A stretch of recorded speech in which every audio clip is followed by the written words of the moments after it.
You reach into a drawer, pull out a small can of spray, press it once, and mosquitoes vanish from the air around you for hours. 100,000 years ago, that same protection did not exist in any form. No spray, no net, no chemical barrier of any kind. Just skin, blood, and swarms of insects that never stopped coming. For most of human history, surviving the night meant surviving the bites. Picture a small group of early humans settling down after a long day of hunting and gathering. The sun drops below the horizon and the heat begins to fade. This should be the moment of rest. Instead, it is the moment the real danger begins. Mosquitoes rise from nearby water in their thousands, drawn by warmth, movement, and the carbon dioxide in every breath. There is no wall to hide behind, and no door to shut. There is only open air, thin shelter, and exposed skin. A single bite is nothing. 1,000 bites a night, every night, for an entire lifetime, is something else entirely. This is the reality ancient humans lived inside for hundreds of thousands of years. Mosquitoes were not a seasonal nuisance. They were a constant, grinding threat that shaped where people slept, how they built their homes, and even where entire communities chose to live. Some regions with the worst mosquito populations were avoided entirely, no matter how good the hunting or the water supply looked. The insects were small enough to ignore for a moment and dangerous enough to kill over time. Malaria, dengue, and other mosquito-borne illnesses have existed for an extraordinarily long stretch of human history, long before anyone understood what caused them. Ancient people did not know about parasites or viruses. They only knew that certain places made people sick, that fevers came in waves, and that death sometimes followed a swarm of insects with no clear explanation why. A single season near the wrong stretch of water could quietly take more lives than any predator ever did. There were no doctors to explain the fever, no medicine to bring the temperature down, and no name for the sickness beyond fear itself. Without knowledge of germs, they built their entire defense system through observation, trial, and repetition. If smoke seemed to keep the swarms away, they used smoke. If mud seemed to stop the biting, they used mud. If sleeping near a particular plant seemed to help, they slept near that plant, every single night, without knowing exactly why it worked. This is where the earliest defenses begin, not with certainty, but with pattern. Fire was one of the very first tools ever used against mosquitoes. Long before humans understood insect behavior,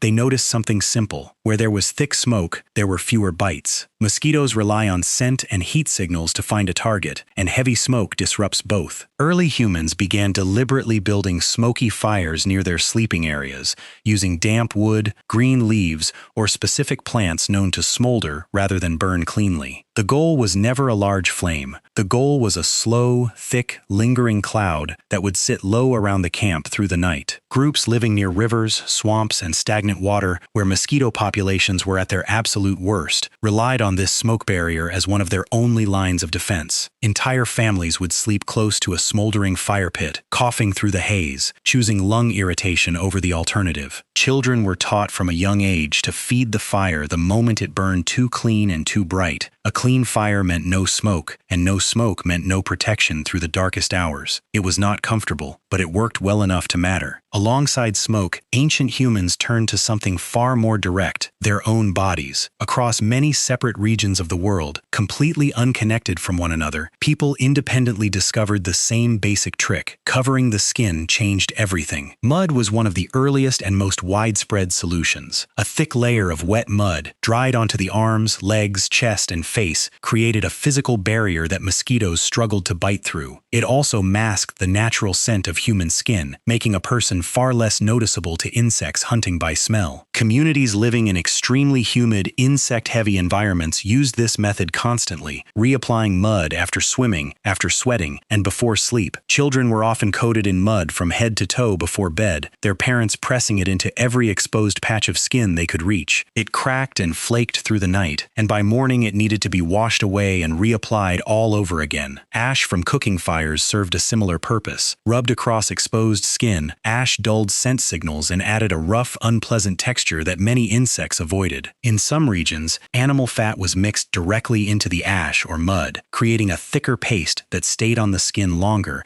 and resisted rain or sweat. This fat-based paste is one of the oldest recorded forms of insect repellent used anywhere in human history. It smelled strong, it felt heavy, and it worked far better than bare skin ever could. Hunters preparing for a long night watch would sometimes coat themselves in this paste before anyone else in the camp, since they were the ones expected to stay awake near the tree line while everyone else slept. Plants played an enormous role as well. Long before anyone understood the science of natural repellents, ancient humans noticed that certain leaves, when crushed and rubbed onto the body, seemed to reduce bites significantly. Strongly scented plants, the kind with sharp, bitter, or overwhelming smells, were far more likely to be chosen for this purpose. Some cultures burned specific leaves directly into their fires, releasing a scent that masked human presence from a distance. Others crushed the same leaves into a thick paste and applied it straight onto the skin before sleeping. Different regions of the world developed entirely different plant-based solutions, shaped by whatever grew locally. A community near dense wetlands might rely on one specific reed or root. A community in a drier, more open landscape might rely on something else entirely. None of these groups had any contact with one another, and yet the underlying logic was almost always identical. Find something with an overpowering smell, apply it to the body, and hope the insects stay away. Knowledge like this was rarely written down anywhere, since writing itself did not yet exist for most of this stretch of history. Instead, it was carried forward the only way it could be, spoken aloud, demonstrated by hand, and repeated by children who watched their parents do the same thing every single evening without fail. Not every method worked equally well,